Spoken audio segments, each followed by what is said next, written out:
விநாயகன் 77 மாண்புமிகு உறுப்பினர் திரு SR ராஜா, மாண்புமிகு இந்து சமய மற்றும் அறநிலையத்துறை அமைச்சர் அவர்கள். மாண்புமிகு பேரவைத் தலைவர் அவர்களே, மாண்புமிகு உறுப்பினர் கோரிய தேனிபுரீஸ்வரர் திருக்கோயில் என்பது இந்திய தொல்லியல் துறை கட்டுப்பாட்டில் வருகின்ற திருக்கோயில். இருந்தாலும் அதற்கு திருப்பணி தேவை என்று மாநில அரசின் அழுத்தம் காரணமாக திருப்பணிகள் மேற்கொள்ளப்பட்டு கடந்த 5/7/2023 அன்று குடமுழுக்கு முடிவுற்றிருக்கின்றது. வரலாற்று சிறப்புமிக்க சாதனையாக இந்த ஆட்சி ஏற்பட்ட பிறகு 29 திருக்கோயில்களில் ஓதுவார்கள் நியமிக்கப்பட்டிருக்கின்றார்கள். அதில் 11 ஓதுவார்கள் பெண் ஓதுவார்கள். அந்த தேனிபுரீஸ்வரர் திருக்கோயிலுக்கும் ஒரு பெண் ஓதுவார் நியமிக்கப்பட்டு அனைத்து பூஜைகளும் கால நேரத்தின்படி நடந்து கொண்டிருக்கிறது என்பதை மாண்புமிகு உறுப்பினருக்கு மகிழ்ச்சியோடு பேரவைத் தலைவர் வாயிலாக தெரிவித்துக் கொள்கிறேன். மாண்புமிகு உறுப்பினர் SR ராஜா.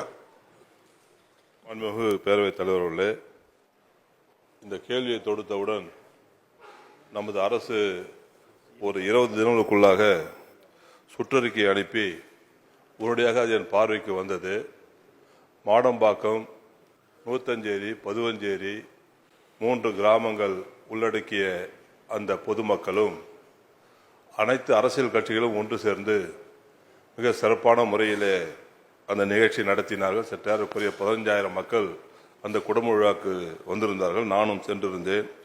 ஆகவே இந்த அரசுக்கு என்னுடைய மனமார்ந்த நன்றியை இந்த நேரத்தில் நான் தெரிவித்துக் கொள்ள கடமைப்பட்டிருக்கின்றேன். அதுபோல பெண் ஓதுவாளர்களுக்கு அங்கே அமைக்கப்பட்டிருக்கிறார்கள். அங்கே அந்த திருக்கோயில் 1000 ஆண்டு பழமை வாய்ந்த திருக்கோயிலுக்கு 84 ஏக்கர் இடம் இருக்கிறது. அது சென்னையை ஒட்டியிருக்கின்ற அந்த பகுதியில் எல்லாம் மதிப்புமிக்க நிலங்களாக இருக்கின்றது. அதில் மைய பகுதியில் சர்வே நம்பர் 74 4 ஏக்கர் 4 சென்ட் இடம் இருக்கிறது.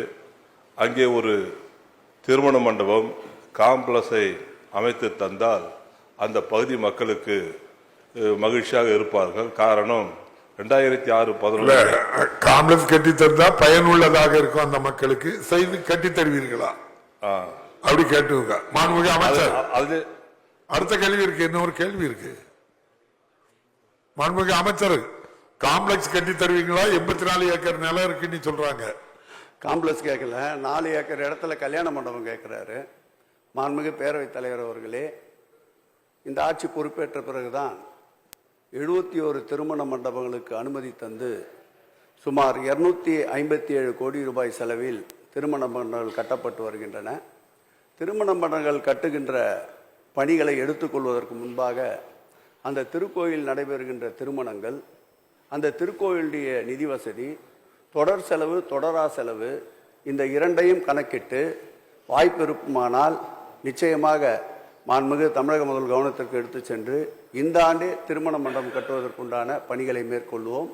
மீதம் இருக்கின்ற நிலத்தில் திருக்கோயிலுக்கு வருவாய் ஏற்படுகின்ற அளவிற்கு அந்த திருக்கோயிலை பல்வேறு வகையில் பயன்படுத்துவதற்குண்டான ஒப்பந்தங்கள் கோரப்பட்டு முறையாக திருக்கோயில் வருமானத்திற்கு மீதம் இருக்கின்ற இடத்தை எடுத்துக்கொள்ளலாம் என்பதை மாண்புமிகு பேரவைத் தலைவர் வாயிலாக உறுப்பினருக்கு தெரிவித்துக் கொள்கிறேன்.